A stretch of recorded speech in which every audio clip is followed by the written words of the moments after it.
இது நீங்க. ஓ, ரொம்ப நன்றிங்க. நடக்காதுன்னு எதுவும் இல்லை, நடக்கும் கண்டிப்பா. பட் பணக்காரங்க ஆகணுங்கிற ஆசை இல்லை. பணக்காரங்க எல்லாரும் சந்தோஷமா இருக்கான்னு நம்மளோட ஒரு பிரமிப்பு, அது நினைச்சிட்டு இருக்கோம். பணக்காரங்களும் மேலும் மேலும் பணம் சம்பாதிக்கிறதுல தான் அவங்க டைமை கொடுத்துட்டே இருப்பாங்க. இன்னொன்று வந்துட்டு நம்ம கிட்ட இருக்க பணம் குறைஞ்சிருமோ, அதை கூட்ட தான் செய்யணும், அது குறையக்கூடாதுன்னு சொல்லிட்டு இன்னும் கொஞ்சம் ஓடிட்டு இருப்பாங்க.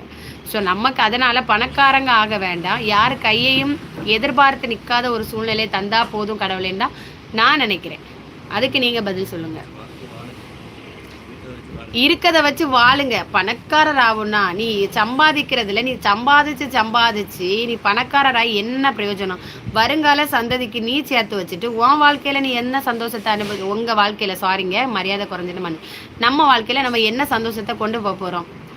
நினைவுகள், டிராவல்கள், நமக்கு புதிய புதிய நம்ம போகாத இடத்த போய் பார்க்கலாம், போடாத ட்ரெஸ்ஸை வியர் பண்ணி பார்க்கலாம், சாப்பிடலாம் நல்லா.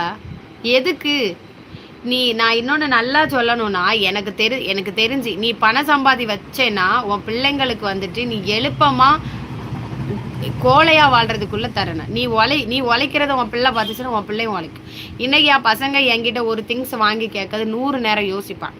ஏன்னா அம்மா உழைக்கிறாங்க, அம்மா கஷ்டப்படுறாங்க. ஆனால் நான் வந்துட்டு அவங்க அதை கேட்ட உடனே வாங்கி கொடுப்பேன். ஏன்னா நான் கஷ்டப்பட்டு வாங்கி கொடுத்துருக்கேன். நீங்கள் இதே போல் வேலை பாருங்கள். நான் இது வரைக்கும் இந்த நிமிஷம் வரைக்கும்